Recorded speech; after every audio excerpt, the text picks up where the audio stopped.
Hello everyone. Today we are going to start a new chapter of our 11th biology, that is the chapter number 1, the living world. Okay, now this is a very basic chapter, there's nothing to learn from it. Okay, uh, there's nothing to mug up. Like these are the basic things that we see in our day-to-day lives. ठीक है, तो we'll be just discussing it just like that. Okay, बिल्कुल NCERT based चलेंगे. That's why I've opened this PDF here also. Okay, so that we doesn't miss any point. Okay, now जब हम बात करते हैं लिविंग वर्ल्ड की, तो living world basically क्या है? जहाँ पे सारे लिविंग बीइंग्स ही रह रहे हैं. ठीक है, जहाँ पे क्या रह रहे हैं? बेसिकली सारे के सारे लिविंग बीइंग्स ही रह रहे हैं. ओके, तो जब हम बात कर रहे हैं सिर्फ लिविंग बीइंग्स की, ठीक है, जब हम बात कर रहे हैं सिर्फ लिविंग बीइंग्स की, ठीक है, तो उसमें क्या क्या इंक्लूड हो जाएगा? सारे ही ऑर्गेनिजम्स. ओके, तो अब ये जब हम लिविंग वर्ल्ड को देख रहे हैं, ठीक है, जब हम लिविंग वर्ल्ड को देख रहे हैं तो हम क्या नोटिस करते हैं कि there are so many types of animals, plants, मतलब इतने सारे टाइप्स के प्रेजेंट हैं. ठीक है, ऐसा नहीं है कि आपको अगर ह्यूमन बीइंग्स भी है तो सारे सेम शक्ल के दिख रहे हैं. नहीं ना, अलग अलग दिखते हैं. और जो एनिमल्स भी हैं, ठीक है, तो उसमें हम कितने सारे तरह के हम देखते हैं कि कितने सारे तरह के एनिमल्स हैं. प्लांट्स देखते हैं तो कितने सारे तरह के क्या हैं? प्लांट्स हैं. ठीक है, तो this chapter is all about these varieties and the forms of the living organisms. ठीक है, this is all about this diversity, this variation, these forms of the life. ठीक है, तो नाउ अब बात ये है कि व्हाट इज लिविंग. हम जनरली बोल तो ज़रूर देते हैं कि this is living and this is non living, but how do we really explain के लिविंग होता क्या है? ठीक है, हम कैसे एक्सप्लेन करें कि लिविंग है कैसे? तो when we are talking about living के लिविंग ऑर्गेनिज्म को अपन कैसे डिफाइन करेंगे?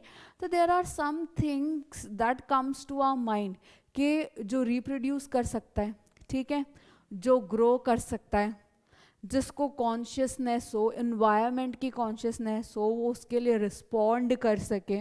ठीक है, तो these are some basic thing that comes to the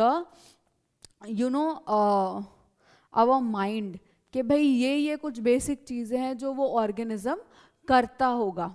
ठीक है, कि लिविंग ऑर्गेनिजम्स बेसिकली क्या करते हैं? यही करते हैं. ठीक है, और अगर हमको कुछ और चीज़ों को ऐड ऑन करना हो तो it could be metabolism. Okay, ability to self replicate. Okay, अगर कोई नॉन लिविंग थिंग है तो उसको बढ़ाने के लिए मोस्टली आई एम सेइंग, ठीक है, not always, there are some external factors that helps also, but non living things की हो तो अगर मुझे सपोज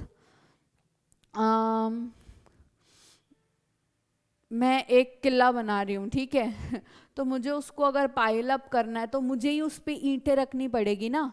लेकिन जो ऑर्गेनिजम्स है दे सेल्फ रेप्लिकेट, है ना, खुद से क्या कर सकते हैं? ये रेप्लिकेट कर सकते हैं, ये ग्रो कर सकते हैं, खुद से क्या कर सकते हैं? ये सेल्फ ऑर्गेनाइज कर सकते हैं. ठीक है, तो these are some basic things that we can think of when we are asked कि भाई जो ऑर्गेनिजम्स हैं उसको अपन लिविंग या नॉन लिविंग में कैसे डिफाइन या कैसे डिस्क्राइब कर सकते हैं. ठीक है, तो हमने जो इनमें से चीज़ें डिस्कस की, ठीक है, कि भाई ये चीज़ों के बेसिस पे अपन डिफाइन कर सकते हैं, तो अभी हम इनमें से 4 चीज़ों को डिस्कस करेंगे. ठीक है, सबसे पहला जो हम डिस्कस करेंगे दैट वुड बी दी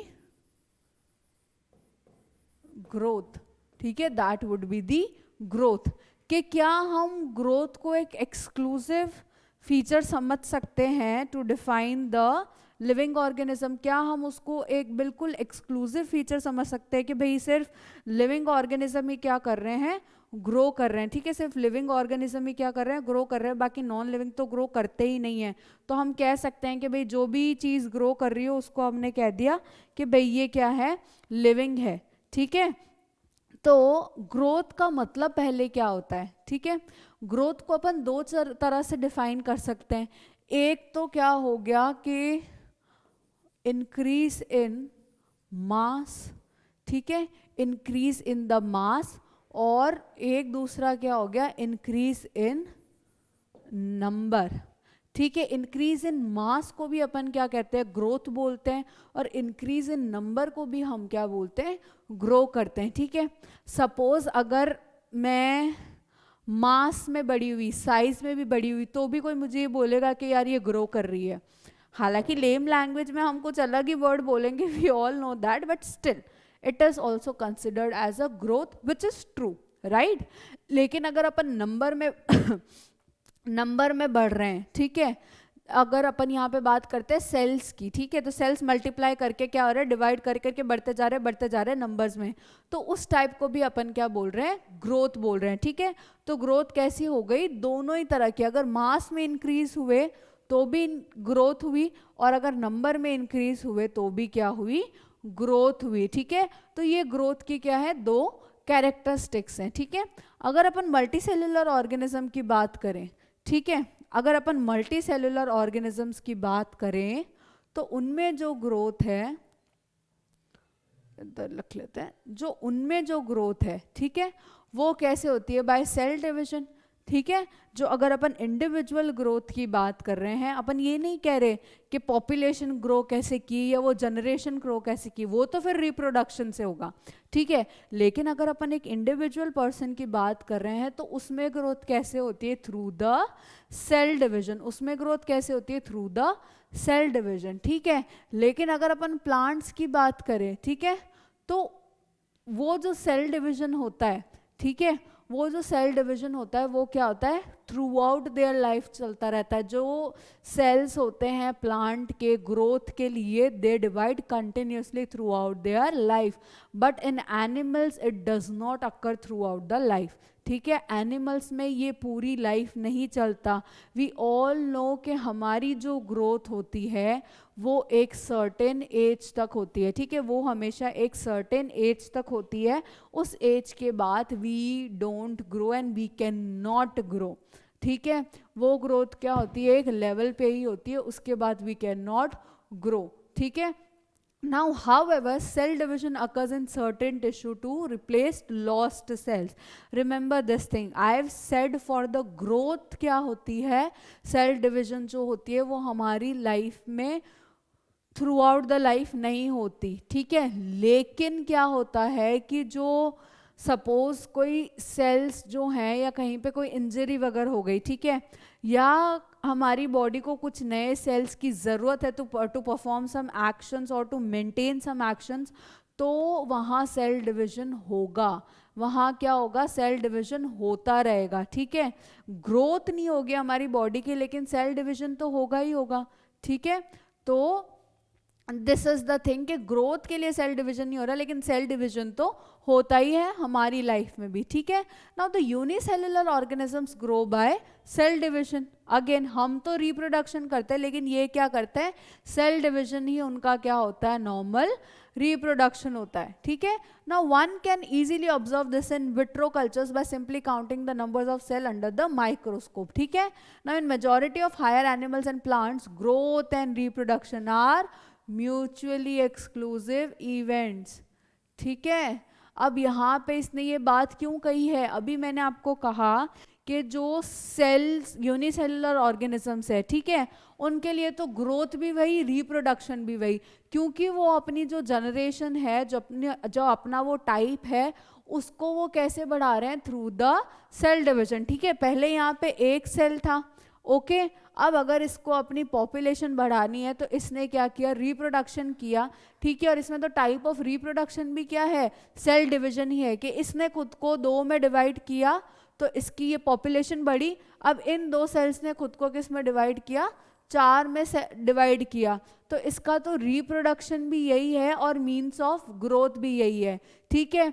लेकिन जब हम बात कर रहे हैं हायर प्लांट्स और एनिमल्स की, ठीक है, तो उसमें भी क्या है कि ग्रोथ और रिप्रोडक्शन क्या है, म्यूचुअली क्या है, एक्सक्लूसिव इवेंट्स है। मतलब कि अगर अपन बात कर रहे हैं अगेन कि भाई रिप्रोड्यूस कर रहे हैं, तो अपन ये बोलते हैं कि इसकी तो ग्रोथ हो रही है, ठीक है, इन स्पीशीज या इन सब की क्या हो रही है, ग्रोथ हो रही है। तो these are mutually exclusive events. Okay, now one must remember that increase in body mass is considered as growth, right. ये अपन ने पहले डिस्कस कर लिया था। Now the non living objects also grow if we take increase in body mass, ठीक है। अब ये कह रहे हैं कि जो मास को अगर अपन कंसिडर कर रहे हैं, ठीक है, तो ग्रोथ तो नॉन लिविंग ऑर्गेनिजम्स भी करते हैं, ठीक है। आप एग्जांपल ले लो सैंड ड्यून्स का, ओके, रेत के जो टीले होते हैं, ओके, तो दे ऑल्सो ग्रो। जब हवा चल रही है, ठीक है, तो मिट्टी वहां पे जमा होती जा रही है, तो वो ग्रो कर रहे हैं, ओके। तो इसका मतलब ये थोड़ी है कि वो लिविंग है। तो हम ग्रोथ को एज अ एक्सक्लूसिव क्राइटेरिया नहीं ले सकते कि हम लिविंग और नॉन लिविंग को ग्रोथ के बेसिस पे क्या कर देंगे, डिफरेंशिएट कर देंगे, क्योंकि ग्रोथ का मतलब दोनों है, इंक्रीज इन नंबर ऑल्सो और इंक्रीज इन साइज ऑल्सो। अगर अपन साइज को कंसिडर कर रहे हैं, मास को कंसिडर कर रहे हैं, तो ये भी तो क्या कर रहे हैं, ग्रो कर रहे हैं, ठीक है, ये भी तो क्या करते हैं, ग्रोथ कर रहे हैं, मतलब मास के टर्म्स में। तो इसका मतलब ये थोड़ी हम इनको लिविंग बोल दें, ठीक है। तो इसलिए क्या होता है कि ग्रोथ को हम एज अ डिफाइनिंग कैरेक्टर नहीं ले सकते, ठीक है, क्योंकि non living organisms also grow if the growth is in term of the mass, ठीक है। Now the second is reproduction likewise is the characteristics of living organism. Reproduction क्या है, कैरेक्टरिस्टिक है ऑफ व्हाट, लिविंग ऑर्गेनिज्म, ठीक है। Now in multicellular organism reproduction refers to the production of progeny possessing feature more or less similar to the parent, ठीक है। अब इसमें क्या हो जाएगा, invariably and implicitly we refer to sexual reproduction, ठीक है। यहाँ पे अपन किससे रेफर कर रहे हैं, सेक्सुअल रिप्रोडक्शन से। Organism also reproduce by the asexual mean. Asexual means मतलब कि इसमें जो गेमीट्स का फ्यूजन है इट इज नॉट इन्वॉल्व, ठीक है। और इस रिप्रोडक्शन के टाइप में क्या होता है, सिर्फ एक सिंगल ऑर्गेनिज्म इन्वॉल्व होता है, ओके।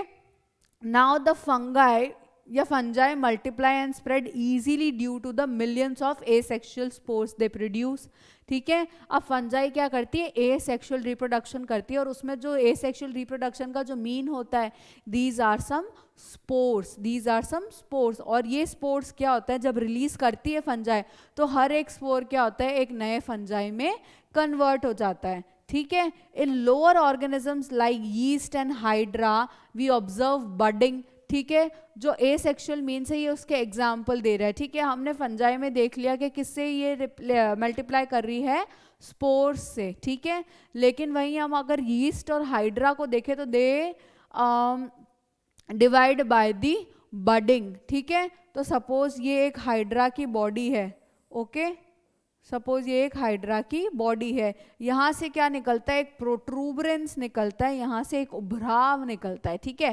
प्रोट्रूबरेंस निकलता है, वो आगे जाके क्या करता है, इसकी बॉडी से अलग हो जाता है and it develops into a new hydra organism, ठीक है। इस प्रोसेस को हम क्या बोलते हैं, बडिंग बोलते हैं। इन सबको अपन आगे 12th क्लास में डिटेल में डिस्कस करते हैं, ठीक है। In planaria we observe true regeneration, जिसका मतलब ट्रू रीजनरेशन मतलब कि ये क्या होता है, इसका एक फ्रेगमेंट भी क्या करता है, पूरे ऑर्गेनिजम्स में डेवलप हो जाता है, ठीक है। The fungi, the filamentous algae, the protonema of mosses all easily multiply by the fragmentation, ठीक है। लेकिन when it comes to unicellular organisms like bacteria, unicellular algae, amoeba, reproduction is synonymous to the growth. ये चीज मैंने आपको अभी बताई थी, ठीक है, कि जो यूनिसेलुलर ऑर्गेनिजम्स होते हैं इनमें क्या होता है कि जो रिप्रोडक्शन है इट इज सिनोनिमस, एक ही बात होती है ग्रोथ के जैसे। क्योंकि अभी मैंने आपको एग्जांपल देके बताया कि एक सेल 2 में कन्वर्ट हुआ, 2 4 में कन्वर्ट हुआ, यही इनका रिप्रोडक्शन है, ओके, और यही इनका ग्रोथ भी है, okay, that is increase in number of the cell, ठीक है।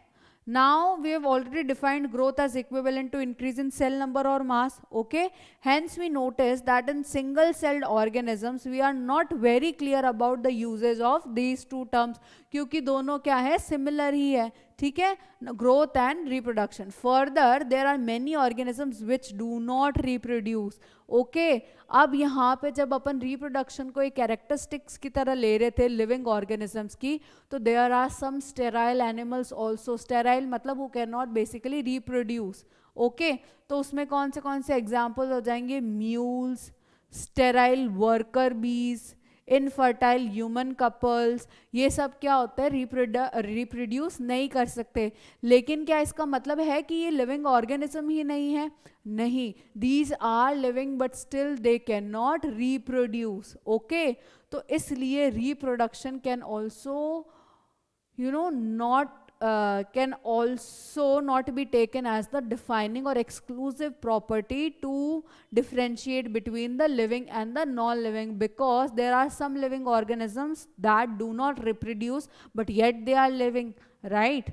So reproduction can also not be taken as the defining or the differentiating category. Okay, the third is, first was the growth, second is the reproduction, the third one is the metabolism. Okay, अब metabolism किसको बोलते हैं कि these are the series of reactions. ठीक है, these are basically the series of reaction that takes place in our body. We have already discussed all these in other units, तो I won't go this basic, right? क्योंकि हम already ये जो first unit है ये हम सबसे last में डिस्कस कर रहे हैं हमारे कोर्स के. ठीक है, हम ऑलरेडी इससे हायर चीज़ें सारी डिस्कस कर चुके हैं. We have discuss the metabolism in detail, right? लेकिन स्टिल अगर अपन मेटाबॉलिज्म का एक इंट्रोडक्शन देना चाह रहे हैं, तो these are basically the series of reaction occurring in our body. ठीक है, तो हमारी बॉडी में क्या होता है, बहुत सारे बायोमोलिक्यूल्स होते हैं. We all know that. Okay, तो बायोमोलिक्यूल्स क्या होते हैं, या जो हमारी बॉडी के मॉलिक्यूल्स क्या होते हैं, कि ये एक फॉर्म से दूसरे फॉर्म में कन्वर्ट होते रहते हैं.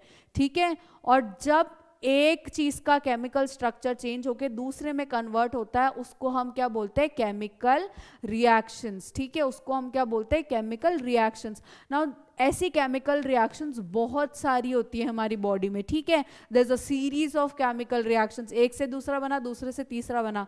तो हमारी बॉडी में ये जो चेंजिंग प्रोसेस है एक सब्सटेंस का दूसरे में कन्वर्ट होने का, ये क्या रहता है, चलता रहता है, to keep the body in a living state. ठीक है, to keep a body in the living state. तो मेटाबॉलिज्म क्या होती है, ये रिएक्शंस होती हैं. ठीक है, और हमारी बॉडी में ऐसी बहुत सारी क्या होती है, रिएक्शंस होती है. हमारी बॉडी में ऐसी बहुत सारी क्या होती है, रिएक्शंस होती है. ठीक है, लेकिन अगेन ये तो है कि जो हमारा लिविंग ऑर्गेनिजम्स होते हैं, ठीक है, उसी में क्या होती है, मेटाबॉलिक रिएक्शंस होती है. ठीक है, उसी में क्या होती है, मेटाबॉलिक रिएक्शंस होती है. लेकिन एक डाउट इसमें भी है, हालांकि it is an exclusive feature. ठीक है, we can say that it is basically a exclusive feature, कि भाई जो मेटाबॉलिज्म है वो क्या होता है, लिविंग ऑर्गेनिजम्स में ही होता है. ग्रोथ और रिप्रोडक्शन तो नॉन लिविंग में भी कहीं ना कहीं हमने बता दिया, और कुछ लिविंग ऑर्गेनिजम्स है जिनमें रिप्रोडक्शन नहीं होता,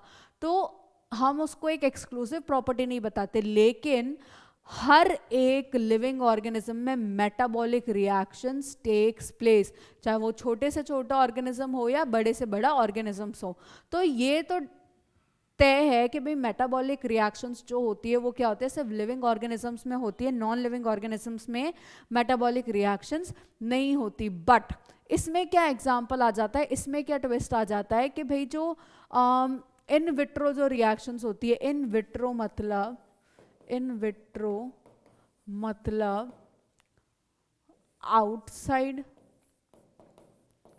आउटसाइड द बॉडी. ठीक है, reactions taking place outside the body in simulated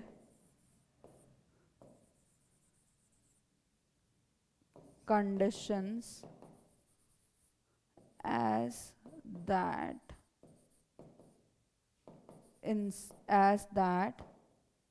are present inside the body, ठीक है। इन विट्रो रिएक्शंस अपन किसको बोलते हैं कि the reactions that are taking place outside the body, ठीक है। वो रिएक्शन जो कि हमारी बॉडी के क्या हो रही है, बाहर हो रही है। बट यहाँ पे आप ध्यान दो, यहाँ पे मैंने सिम्युलेटेड लिखा है, स्टिम्युलेटेड नहीं लिखा है। स्टिम्युलेशन तो अलग चीज हो जाती है, सिम्युलेटेड मतलब सिमिलर, ठीक है। तो हमारी बॉडी के जैसी ही सिमिलर कंडीशंस में जब वो ही रिएक्शंस हमारी बॉडी के बाहर हो रही हो, ठीक है, तो उसको हम क्या बोलते हैं, इन विट्रो। उनको हम क्या बोलते हैं, इन विट्रो बोलते हैं, ठीक है। तो जब मेटाबॉलिक रिएक्शंस को भी क्या होता है, हम इन विट्रो परफॉर्म करा सकते हैं, ठीक है। मेटाबॉलिक रिएक्शंस को भी क्या करते हैं, हम इन विट्रो परफॉर्म करा सकते हैं, ठीक है। लेकिन इन रिएक्शंस को ना हम लिविंग बोल सकते हैं, ना हम नॉन लिविंग बोल सकते हैं, ठीक है। लिविंग कैसे बोले और नॉन लिविंग भी कैसे बोले, क्योंकि मेटाबॉलिक रिएक्शंस कभी नॉन लिविंग थिंग में नहीं होती, ठीक है। और लिविंग भी है तो ऑर्गेनिज्म थोड़ी है यहाँ पे, ठीक है। तो now hence while metabolism is a defining feature, hence while metabolism is a defining feature of all living organism without exception, यहाँ पे हम इसको defining feature की तरह ले सकते हैं because there is no exception कि इस living organism में metabolism नहीं होता या इस non living organism में भी metabolism होता है, ऐसा कुछ नहीं है। हर लिविंग ऑर्गेनिज्म में मेटाबॉलिज्म होता है और हर नॉन लिविंग ऑर्गेनिज्म में मेटाबॉलिज्म नहीं होता, ठीक है। तो but the isolated metabolic reactions in vitro are not living things but surely living reactions. वो लिविंग थिंग्स नहीं है बट लिविंग रिएक्शंस डेफिनेटली है, ठीक है। Hence the cellular organization of the body is the defining feature of the life forms, ठीक है। इसलिए हम क्या कहते हैं कि मेटाबॉलिक रिएक्शंस डेफिनेटली एक कैरेक्टरिस्टिक फीचर है जिससे हम डिफाइन कर सके कि भाई लिविंग है ये और ये नॉन लिविंग है। लेकिन उससे भी कहीं ज़्यादा अगर अपन स्पेसिफिक जाना चाहें तो हम ये कह सकते हैं कि जो सेल ऑर्गेनाइजेशन है, ठीक है, जो सेल ऑर्गेनाइजेशन है वो क्या है, एक डिफाइनिंग फीचर है लाइफ फॉर्म्स का। क्योंकि नॉन लिविंग ऑर्गेनिजम्स में कभी सेल प्रेजेंट हुआ है नहीं, लेकिन जो लिविंग ऑर्गेनिजम्स है चाहे यूनिसेल्युलर हो चाहे कैसा भी हो, हर एक में सेल तो प्रेजेंट होता ही है और उसी सेल के अंदर क्या होती है, मेटाबॉलिक रिएक्शंस होती है। तो हम उसको एज अ लिविंग कंसिडर करते हैं, ठीक है, उसको हम as a living organism consider करते हैं। इसलिए जो मेटाबॉलिक रिएक्शंस है उसको भी हम एज अ डिफाइनिंग प्रॉपर्टी ले सकते हैं। लेकिन सेल फॉर्म जो है, सेल ऑर्गेनाइजेशन जो है, it is the defining feature of the living forms, okay. Now the fourth one is the self-consciousness, okay. The fourth property is of the self-consciousness, ठीक है। अब जो लिविंग ऑर्गेनिजम्स हैं, कभी नॉन लिविंग ऑर्गेनिजम्स हैं, अगर हमने उसको आग जलाई, ठीक है, हमने अगर कभी एक लकड़ी तो नहीं बट सपोज कोई कचरा है, ठीक है, हमने क्या किया, उसको आग लगा दी, क्या वो वहां से भागेगा? नहीं। अगर हमने उसको बहुत ज्यादा ठंड में रख दिया तो क्या वो उससे बचने का कुछ भी तरीका ढूंढेगा? नहीं, ठीक है। लेकिन वहीं अगर अपन लिविंग ऑर्गेनिजम्स की बात करें, ठीक है, वहीं अगर अपन लिविंग ऑर्गेनिजम्स की बात करें तो living organisms have this quality और हैव दिस प्रॉपर्टी कि वो अपनी सराउंडिंग्स को क्या करते हैं, अपने सराउंडिंग एनवायरनमेंट को क्या करते हैं, रिस्पॉन्ड करते हैं, ठीक है। वो अपनी सराउंडिंग एनवायरनमेंट को क्या करते हैं, रिस्पॉन्ड करते हैं, ठीक है। सपोज जैसे बाहर कोई ठंड आई, ओके, तो मैं उस पर रिस्पॉन्ड करूंगी, ओके, कि मैंने कंबल ओढ़ ली, मैं वहां से चली गई, ठीक है। गर्मी होगी तो भी मेरा रिस्पॉन्स आएगा। तो जो लिविंग ऑर्गेनिजम्स है वो सभी कहीं ना कहीं जो एक्सटर्नल स्टिमुलाइज है उनसे क्या करते हैं, रिस्पॉन्ड करते हैं, ठीक है। ये तो मैंने बात की एनिमल्स की, बेसिकली ह्यूमन हो गए, एनिमल्स हो गए। लेकिन अगर अपन प्लांट की भी बात करें तो दे ऑल्सो रिस्पॉन्ड, ओके जैसे फोटोसिंथेसिस हमने पढ़ा था, तो उसमें जो फैक्टर्स थे, कुछ फैक्टर्स थे, if you remember, light, temperature, remember. तो ये जो प्लांट्स भी है वो भी जो एक्सटर्नल फैक्टर्स है जैसे टेम्परेचर है, लाइट है, उन सब के रिस्पॉन्स में क्या करते हैं, अंदर से एक उन सब जो स्टिमुलाइज आ रही है, ठीक है, टेम्परेचर, लाइट एक्सेट्रा, उन सब के उसमें क्या करते हैं, रिस्पॉन्ड करते हैं, ठीक है, उन सब के बदले में क्या करते हैं, रिस्पॉन्ड करते हैं, ठीक है। तो this is basically a property that is just exhibited by the living organism, ठीक है, that is just exhibited by the living organisms, ठीक है, चाहे प्रोकैरियोट्स हो चाहे यूकैरियोट्स हो, they can sense and respond to the environmental cues, ठीक है।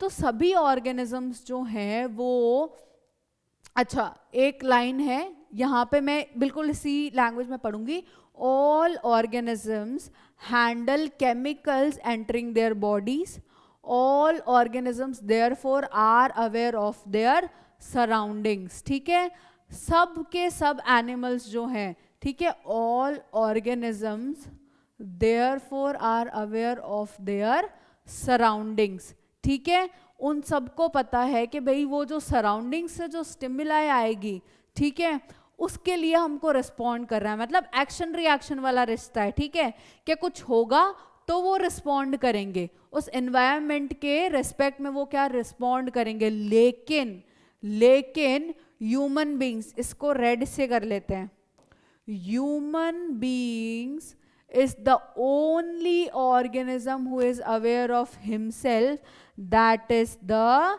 self consciousness, ठीक है, जो ह्यूमन है, ओके, वो ही एक इकलौता ऑर्गेनिज्म है जो कि who is aware of himself, क्या उसके लिए अच्छा है, क्या उसके लिए खराब है, उसको पता है वो क्या कर रहा है क्या नहीं कर रहा है, ये जो सेल्फ कॉन्शियसनेस होती है, ठीक है, ये जो प्रॉपर्टी है वो सिर्फ ह्यूमन बीइंग्स में होती है, ठीक है, बाकी ऑर्गेनिजम्स क्या करते हैं, सिर्फ जो एनवायरनमेंट है उससे क्या करते हैं, रिस्पॉन्ड करते हैं, लेकिन जो मैं कहूँ कि जो वो स्टेट होता है कि भाई हमारे लिए क्या अच्छा है क्या बुरा है, ठीक है, कैसे रिएक्ट करना, रिस्पॉन्ड करना, जो सेल्फ अवेयरनेस होती है या जो सेल्फ कॉन्शियसनेस होती है, ठीक है, वो क्या होती है, सिर्फ हमारे ह्यूमन ऑर्गेनिजम्स में होती है, ठीक है।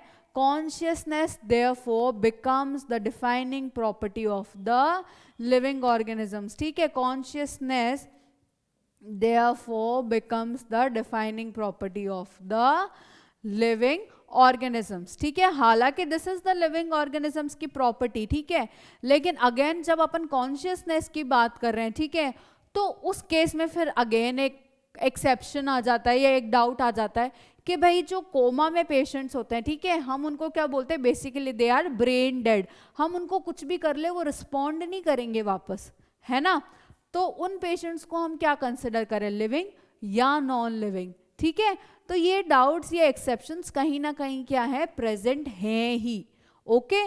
तो हमने अभी तक क्या डिस्कस किया कि जो भी living or non living organisms है उनके बीच में कुछ सिमिलैरिटीज भी देखी गई हैं, ठीक है, इन टर्म थोड़े टर्म्स अलग अलग है लेकिन स्टिल सिमिलैरिटीज भी है, और जो मेजर डिफरेंशिएटिंग जो कहते हैं प्रॉपर्टीज हैं वो भी प्रेजेंट है, ठीक है। तो अगर हम बात करते हैं कि भाई कोई ऑर्गेनिज्म लिविंग या नॉन लिविंग है, हम कैसे कैरेक्टराइज करें या हम कैसे डिफाइन करें, तो हमने देखा उसके लिए 4 प्रॉपर्टीज या 4 क्राइटेरियाज को, ठीक है।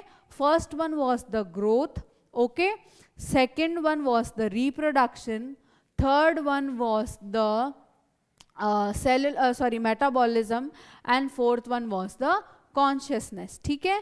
फर्स्ट वन was growth, उसमें हमने देखा कि growth can be defined in terms of mass, increase in mass and increase in number, ठीक है, increase in mass and increase in the number, ठीक है।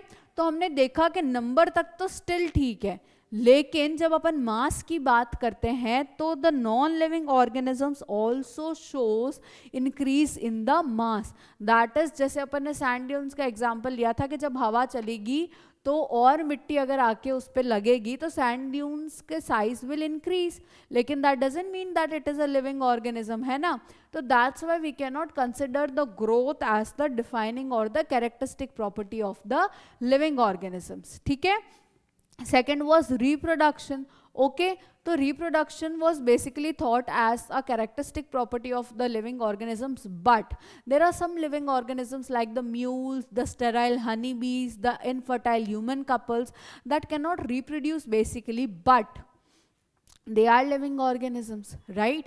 So reproduction can also not be taken as a defining or a characteristic property of the human organisms. Okay, now the third one comes as a metabolism. Okay, metabolism are what? These are the reactions basically, or a series of reactions that takes place in the living organisms continuously. Okay, एक substance दूसरे में convert होता ही रहता है to keep the body in a living state, ठीक है। तो these are considered as a characteristic property of the living organisms, ठीक है, because they do not take place in any non-living organisms. Okay, and all living organisms, you know, has these reactions, ठीक है। सभी living organisms में क्या होती है, ये रिएक्शंस होती है विदाउट एनी एक्सेप्शन, ठीक है, without any exceptions these takes place in every living organisms. But again there's one thing, that these metabolic reactions can also be performed in a in vitro environment. Okay, means outside the body in simulated conditions like the body. Okay, तो हम उनको अब क्या consider करें, ये non living तो नहीं है क्योंकि ऑब्वियसली वो मेटाबॉलिक रिएक्शंस है, ठीक है, लेकिन ये लिविंग भी नहीं है। ओके, क्योंकि यहाँ पे कोई फॉर्म थोड़ी है, लिविंग ऑर्गेनिजम्स उसको कैसे हम कंसिडर कर ले, क्योंकि जब कोई ऑर्गेनिज्म है ही नहीं। लेकिन ये रिएक्शंस को हम लिविंग रिएक्शंस जरूर कंसिडर कर सकते हैं। लेकिन yes, if we are if we are to consider an organism as living, there should be at least a cell organization present जिसको हम organism consider कर सकें। तो जो सेल ऑर्गेनाइजेशन है बॉडी की, वो क्या है, एक कैरेक्टरिस्टिक या डिफाइनिंग फीचर होता है लिविंग ऑर्गेनिजम्स का, समझ रहे हैं आप।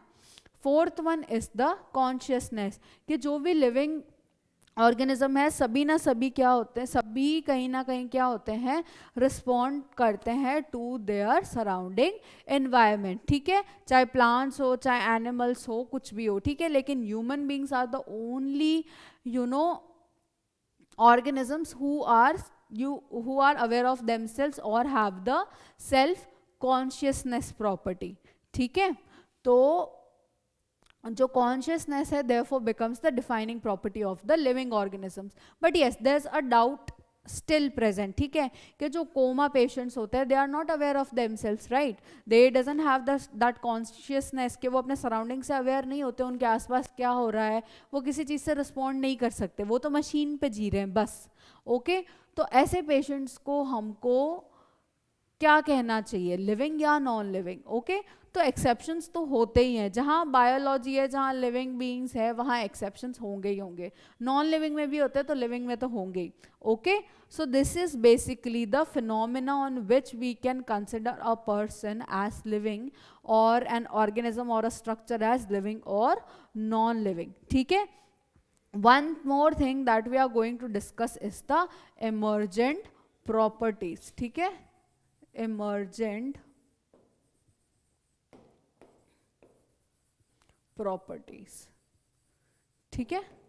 अब emergent properties are basically the properties that emerges, ठीक है, the properties that emerges when there's when the complexity increases, ठीक है, when the complexity increases, जो तब properties emerge होती है उसको हम क्या बोलते हैं, emergent properties। Suppose जो हमारी सेलुलर ऑर्गेनल्स हैं, ठीक है, उनकी जो इंडिविजुअल प्रॉपर्टी है, ऑर्गेनल्स की बात नहीं करते, चलो, जो प्रॉपर्टीज सेल में है, ठीक है, और जो प्रॉपर्टीज टिश्यूज में है, क्या वो प्रॉपर्टीज सब सेम है? नहीं, ठीक है। एक टिश्यू जो फंक्शन कर सकता है वो एक सेल नहीं कर सकता, ठीक है। एक टिश्यू जो फंक्शन कर सकता है वो एक सेल नहीं कर सकता।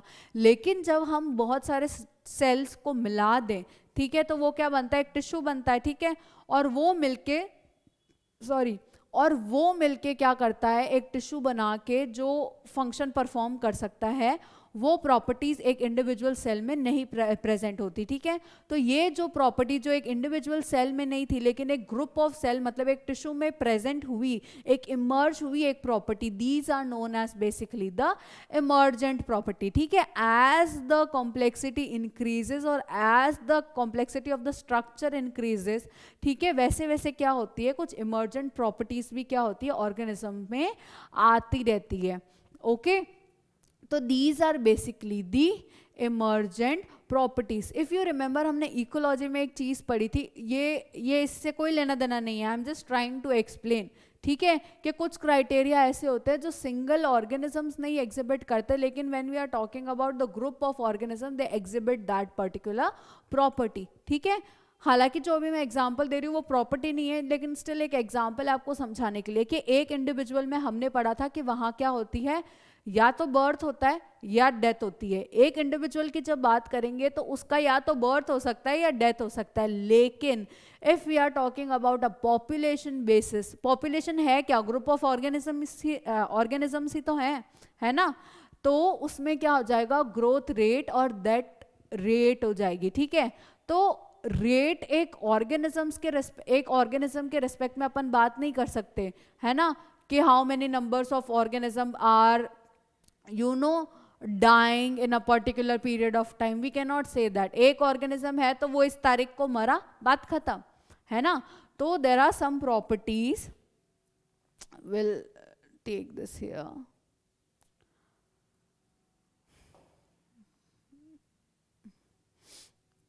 ठीक है। Properties of cellular organelles are not present in the molecular constituents of the organelles but arise as a result of interactions among the molecular components, ठीक है। वैसे ही these interactions result in emergent properties as at a higher level of organization. As the organizations get onto a higher level or get a little bit complex, okay, वैसे ही क्या होती हैं? कुछ properties emerge करती जाती है उनमें, and these are basically known as the emergent properties, ठीक है। This phenomena is true in the hierarchy of organizational complexity at all levels, ठीक है, छोटे से बड़ा चाहे कहीं भी किसी भी लेवल पे हो, मतलब जो ऑर्गेनल्स तक के जो मॉलिक्यूलर कॉन्स्टिट्यूएंट्स हैं, ठीक है, उनमें भी क्या होती है? वो प्रॉपर्टीज नहीं होती जो एक ऑर्गेनल कंसिस्ट करती है, ठीक है, जो एक ऑर्गेनल में प्रेजेंट होती है, ठीक है। तो ये कितना छोटे लेवल की अपन बात करते हैं? मॉलिक्यूलर लेवल की। लेकिन ये चीज इस मॉलिक्यूलर लेवल पे भी ट्रू है और ये चीज एक पॉपुलेशन के लिए भी ट्रू है, ठीक है। तो आप समझ रहे हैं कि हर लेवल पे, हर हायरार्की या हर ऑर्गेनाइजेशनल लेवल पे क्या है? ये चीज ट्रू है, ठीक है। मॉलिक्यूलर लेवल से इतने बड़े लेवल तक ये चीज हम सही प्रूव कर सकते हैं कि भाई जो नीचे वाला लेवल है, ठीक है, जो लोअर लेवल है उसमें कुछ प्रॉपर्टीज नहीं होती, लेकिन वही जब हम आगे हायर लेवल पे चलते हैं, ठीक है, तो some properties emerge out and these are known as the emergent properties, okay. Now the next is the diversity in the living world, ठीक है, ये हम डिस्कस कर लेते हैं, ठीक है। यहाँ तक जो बायोलॉजिकल नेम्स है, बायोलॉजिकल नोमेनक्लेचर है, till this we will discuss today, okay. Classification उसके important etcetera we will discuss in the next class, till this we will discuss today, okay. Now diversity in the living world, okay. When we are talking about the diversity in the living world, सबसे पहली बात तो मैंने आपको starting में ही बोल दी थी कि when we look around us or when we look around this living world, we see a lot of forms, a lot of variety of organisms, ठीक है। Now this many number and this many varieties of living organisms is basically known as the biodiversity. Biodiversity. Now this many number and this many varieties and this many forms of the living organisms, okay, is known as the biodiversity.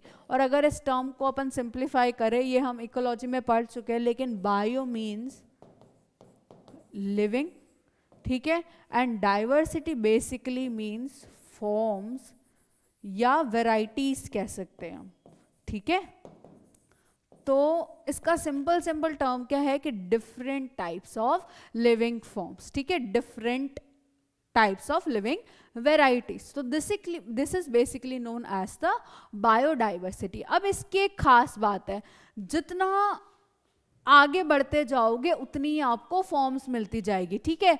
जितना बड़ा area आप मान लो उतनी ही बड़ी हमको forms दिखेगी, ठीक है, उतनी ही ज़्यादा हमको ऑर्गेनिजम्स, उतने ही ज़्यादा हमको ये वेराइटीज दिखेगी, बायोडाइवर्सिटी दिखेगी, ठीक है। अगर मैं देख रही हूँ नॉर्मल हमारे एक स्पेसिफिक एरिया में, ठीक है, एक कहीं एक नॉर्मल जगह कुछ भी एग्जाम्पल ले लो, तो उतने में क्या हो गया, लिमिटेड नंबर ऑफ ऑर्गेनिजम्स दिखेंगे मुझे। सपोज एक एरिया है, मैंने 100 मीटर्स का लिया, ठीक है, तो उसमें मुझे कितने ऑर्गेनिजम्स देखेंगे, 10 से 20 टाइप दिख गए सपोज, ठीक है। लेकिन जैसे जैसे मैं अपना एक्सप्लोरिंग एरिया बढ़ाती जाऊंगी, सपोज मैंने 1000 मीटर्स ले लिया, ये एक फॉरेस्ट में मैं ये एग्जामिन करने को चल दी, ठीक है, कि भाई कितने कितने ऑर्गेनिजम्स प्रेजेंट हो सकते हैं, ठीक है। तो जैसे जैसे मेरा ये एक्सप्लोरिंग एरिया बढ़ता जाएगा, वैसे वैसे हमारी बायोडाइवर्सिटी भी बढ़ती जाएगी। ये लिविंग फॉर्म्स, ये लिविंग नंबर्स क्या होते जाएंगे, बढ़ते जाएंगे। Right now according to this book, है ना, the number of species that are known and described range between 1.7 to 1.8 million, ठीक है। अभी जब ये बुक पब्लिश हुई थी, ठीक है, तब जो ये क्राइटेरिया है वो क्या था, 1.7 टू 1.8 मिलियन। और हमेशा जैसे जैसे टाइम आगे बढ़ता जा रहा है, हमेशा क्या होती जा रही है, नई स्पीशीज, नए फॉर्म्स डिस्कवर होते जा रहे हैं, ठीक है। तो our biodiversity is like so rich, ठीक है। लेकिन जब अपन बात करते हैं इतने सारे ऑर्गेनिजम्स की, इतने सारे लाइफ फॉर्म्स की, तो जितने ज्यादा ऑर्गेनिजम्स, या एक सिंपल बेसिस पे बात करें कि जितनी ज्यादा चीजें उतनी ज्यादा कंफ्यूजन, ठीक है। अब हमारे यहाँ पे किसी ऑर्गेनिज्म को या किसी एनिमल की बात कर लेते हैं, ठीक है। हमारे यहाँ पे जिस ऑर्गेनिज्म को सपोज यहाँ पे लोकल लैंग्वेज में कैट को हम क्या बोलते हैं, बिल्ली बोलते हैं, ठीक है। लेकिन यू गाइस थिंक कि अगर हम जर्मनी में जाके बिल्ली बोलेंगे तो वो समझेंगे कि बिल्ली क्या है, नहीं, राइट। तो जितने ज़्यादा कंट्रीज़ हैं, जितने ज़्यादा लोग हैं, जितने ज़्यादा ऑर्गेनिजम्स हैं, उतना ज़्यादा कंफ्यूजन भी होगा, राइट। तो फिर साइंटिस्ट ने क्या किया कि एक तरीका निकाला कि भाई हम क्या करते हैं, इन एनिमल्स, इन प्लांट्स, इन सबको क्या करते हैं, एक स्पेसिफिक नाम दे देते हैं, एक स्टैंडर्ड नाम दे देते हैं, कि ताकि लोकल लैंग्वेजेस में कोई किसी को कुछ भी बुलाता हो, ठीक है, लेकिन एक स्टैंडर्ड नाम दे देते हैं, तो हम क्या कर सकेंगे, कंफ्यूज नहीं होंगे, ठीक है। हम उसको इजीली आइडेंटिफाई कर सकेंगे, हम कंफ्यूज नहीं होंगे कि अब आगे अगर जाके मैं सपोज एक एग्जांपल दे रही हूँ, अब मैं जर्मनी जाके बिल्ली बोलो और वो मुझसे पूछे क्या मतलब क्या, राइट, तो I can tell their zoological name, ठीक है। जूलॉजिकल मतलब एनिमल का नेम, ठीक है, जूलॉजिकल नेम जो साइंटिफिक नेम उसको दिया गया है, और उसको भी अगर वो साइंटिफिक नेम पता है तो आइडेंटिफाई कर पाएंगे कि भाई ये तो कैट की बात कर रहा है। सपोज जर्मनी में वो नॉर्मली कैट से समझ जाता है, तो ही विल अंडरस्टैंड कि भाई ये कैट की बात कर रहा है और ये अपनी लैंग्वेज में उसको बिल्ली बोल रहा है। आप समझ रहे हो कि एक स्टैंडर्ड नेम जब हमने दे दिया तो वो कंफ्यूजन क्या हो जाएगी, दूर हो जाएगी, ठीक है। नाउ इसको अपन क्या बोलते हैं कि जब ये सेम नेम, जब एक स्टैंडर्ड नेम सब जगह यूज हो रहा है, इस प्रोसेस को अपन क्या बोलते हैं, नोमेनक्लेचर। इस प्रोसेस को हम क्या बोलते हैं, नोमेनक्लेचर, ठीक है। और इस नोमेनक्लेचर को बनाने के लिए क्या है कि हमको उस ऑर्गेनिज्म को क्लियरली आइडेंटिफाई भी तो करना पड़ेगा ना, कि कैट दिखती कैसी है, कि भाई 2 कान है, 4 पैर होते हैं, ये होते हैं, पहले हम आइडेंटिफाई करेंगे उस ऑर्गेनिज्म को उसके कैरेक्टरिस्टिक्स से, ठीक है, और उसके बाद हम इसको क्या कर सकते हैं, नेम कर सकते हैं, ठीक है। उसके बाद ही अपन जान पाएंगे कि भाई जो नेम है उसी के साथ अटैच्ड है तो वो क्या है, ठीक है। तो इस प्रोसेस के क्या होता है कि ऑब्वियसली द नोमेनक्लेचर और naming is only possible when the organism is described correctly, है ना। हम बता कुत्ते का रहे हैं और नाम बिल्ली का बोल रहे हैं तो नहीं होगा, है ना। तो organism is described correctly and we know to what organism the name is attached to, okay। तो ये नाम और ये जो हमारे दिमाग में जो आइडेंटिफिकेशन चल रहा है, जो दिमाग में एक इमेज आ रही है, वो क्या होनी चाहिए, कहीं ना कहीं कोरिलेट करनी चाहिए, ठीक है। तब हमको पता चलेगा कि अच्छा ये इस ऑर्गेनिज्म की बात हो रही है। तो इस प्रोसेस को अपन क्या बोलते हैं, आइडेंटिफिकेशन, ठीक है। तो साइंटिफिक नेम्स दे दिए गए थे, ओके, प्लांट्स को भी और एनिमल्स को भी, ठीक है। प्लांट्स को जो नेम दिए थे वो किसने दिए थे, international code for botanical nomenclature, ठीक है, international code for botanical nomenclature ICBN, ठीक है। और जो जूलॉजिकल या जो एनिमल्स को जो नाम दिए गए थे, ठीक है, वो किसने दिए थे, international code of zoological nomenclature, ठीक है, international code of zoological nomenclature ICZN, जिसमें क्या है, एनिमल्स के लिए सारे नाम दिए गए हैं, सारे साइंटिफिक नाम दिए गए हैं, ठीक है। अब जो ये बायोलॉजिकल नेम होते हैं, ये जो साइंटिफिक नेम्स होते हैं, ठीक है, उनमें क्या होते हैं, 2 कंपोनेंट्स होते हैं, ठीक है। ये जो साइंटिफिक नेम्स होते हैं, ठीक है, it consist of 2 components, scientific name, ठीक है, इट कंसिस्ट ऑफ 2 कंपोनेंट्स, ठीक है। जो फर्स्ट होगा वो जेनेरिक नेम होगा, मतलब जीनस का नेम। ये क्या होता है हम आगे देखेंगे। एक क्या होगा, जेनेरिक नेम होगा, जेनेरिक नेम होगा, और एक क्या होगा, स्पेसिफिक एपिथेट, मतलब स्पीशीज का नेम, ठीक है। फर्स्ट नेम जो होगा वो उसमें क्या होगा, जीनस का होगा, from which it belongs. The second name would be of the species from which it belongs, ठीक है। तो इस टाइप के साइंटिफिक नेम सिस्टम को हम क्या बोलते हैं, बाइनोमियल नोमेनक्लेचर, क्योंकि इसमें क्या है, 2 कंपोनेंट्स हैं, तो बाइनोमियल, ठीक है, बाइनोमियल नोमेनक्लेचर। इस टाइप के साइंटिफिक नेम्स को, सिस्टम को हम क्या बोलते हैं, बाइनोमियल नोमेनक्लेचर, ठीक है। और ये किसने दिया था, कैरोलस लीनियस ने। ये हमको किसने दिया था, कैरोलस लीनियस ने, ठीक है। अब ये नोमेनक्लेचर कैसे दिया गया है ये हम देख लेते हैं फटाफट से, ठीक है। अब ये जो साइंटिफिक नेम दिया गया है, ठीक है, हम एक मैंगो के साइंटिफिक नेम लेके हम इसको एग्जाम्पल में समझेंगे, ठीक है। मैंगो का जो साइंटिफिक नेम है, it is written as Mangifera indica, ठीक है। अब इसमें क्या है कि ये जो है, first name is the name of the genus, ठीक है, first name is the name of the genus and the second one is the name of the species. First one is the name of the genus and second one is the name of the species, ठीक है। अब इनके rules देख लेते हैं, कुछ universal rules है इस नोमेनक्लेचर के, okay. The first one is, ये जो बायोलॉजिकल नेम है ये किस में होता है, लैटिन लैंग्वेज में। ये किस में होता है, लैटिन लैंग्वेज में, and they are written in italics, ठीक है। ये नेम होते हैं किसमें, लैटिन लैंग्वेज में होते हैं, and they are written in italics, okay. Now अगर लैटिन में नहीं है तो हम लैटिन में कन्वर्ट करेंगे, लेकिन होगा इसको जो यूनिवर्सल है, मतलब सब पे अप्लाई होना, ओके। तो लिखेंगे हम इसको लैटिन में ही। Second is the first word in a biological name represents the genus, while the second component denotes the specific epithet, that is the species का name. Okay.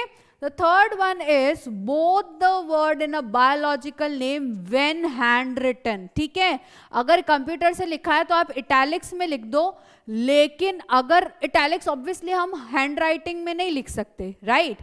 तो अगर हम हैंड राइटिंग में लिख रहे हैं तो both words should be underlined. अगर हैंड राइटिंग में लिख रहे हैं तो both words should be underline. Okay.